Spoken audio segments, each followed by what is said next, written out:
Monsieur Philippe Bolo, vous avez la parole, monsieur le député. Merci, Monsieur le Président. Monsieur le rapporteur, je commencerai par vous féliciter pour votre travail, ce rapport pour avis sur les crédits énergie, tant dans sa partie budgétaire que dans sa partie thématique.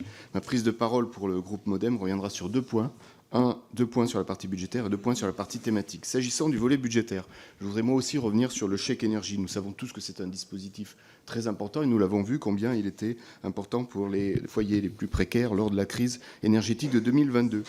Et il faut vraiment qu'on s'interroge sur ces modalités administratives qui changent régulièrement et qui rendent toujours plus difficile, et c'est le cas avec les nouvelles modalités actuelles, l'identification des ayants droit. Ce qui fait qu'on a apparemment une diminution du nombre de bénéficiaires.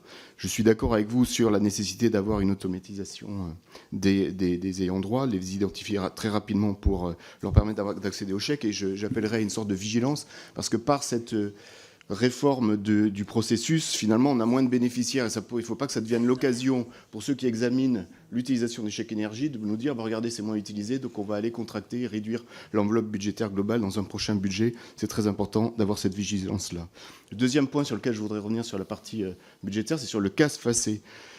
Redire que c'est un financement absolument essentiel pour aider les collectivités pour l'électrification rurale, donc absolument indispensable à ces territoires ruraux, qui, avec 365 millions d'euros, via les syndicats d'énergie, permettent la modernisation du réseau, sa sécurisation, son extension et également l'acquisition de capacités, par exemple, de recharge de véhicules électriques.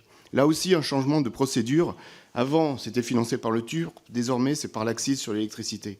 Là aussi, je dis attention, parce que cette accise sur l'électricité, aujourd'hui, elle sert à tout financer. Donc, désormais, le CAS Facé et bien d'autres choses. Et ne jamais oublier que l'accise est aussi le moyen pour les collectivités du reversement de la taxe communale sur la consommation finale d'électricité qui permet à ces syndicats de vivre et, encore une fois, vous redire qu'ils représentent des acteurs clés sur la politique énergétique locale, notamment dans les territoires ruraux. Sur le volet thématique, bien vous dire effectivement que vous avez raison de soutenir les énergies renouvelables. Le match aujourd'hui, ce n'est pas celui du nucléaire contre les énergies renouvelables, c'est celui des énergies décarbonées contre les énergies carbonées. Il faut absolument jouer et gagner ce match-là, et les ENR sont un allié précieux. Et le deuxième point, c'est vous dire que pour arriver à cela, il faut faire coïncider la courbe de la demande d'électricité, cette courbe d'électrification, avec la courbe de production. Sans cela, malgré tous les investissements qu'on doit faire sur la production, sur la sobriété, sur le réseau, on n'a pas de courbe qui se rejoignent, avec des difficultés en matière de coûts, en matière de coûts de production, et notamment sur les prix. Et vous dire, pour terminer, qu'il y a aussi un sujet qui est très important, c'est qu'en produisant des énergies sur notre territoire, via les ENR et le nucléaire, on évite de dépenser 60 milliards d'euros à acheter des énergies carbonées vers les pétromonarchies qui ne nous donnent pas forcément que du bien. Merci, monsieur le député. Monsieur le rapporteur. Merci, Monsieur le Président. Alors, je prends la fin de vos propos, chers collègues. C'est exactement ce que j'évoquais un petit peu tout à l'heure et que j'évoque assez souvent. N'oublions jamais, quand on parle d'énergie renouvelable, on a tendance aussi à l'oublier, comme pour le nucléaire.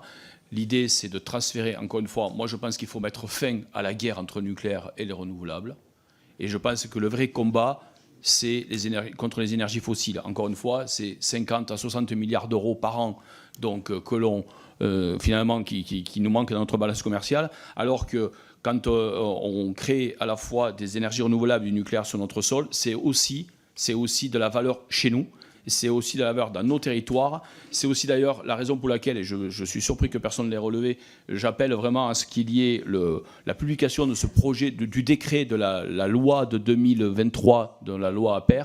Et je pense que c'est important qu'on ait ce retour de la valeur sur les territoires. Et qui dit retour de valeur sur les territoires, c'est aussi d'ailleurs des emplois. Et les emplois, c'est aussi un soutien au modèle social. Donc c'est une politique globale qu'il faut voir. En améliorant la situation d'un point de vue environnemental, on l'améliore aussi sur le plan social. Et c'est bien tout l'enjeu qu'il y a à travers ces questions énergétiques.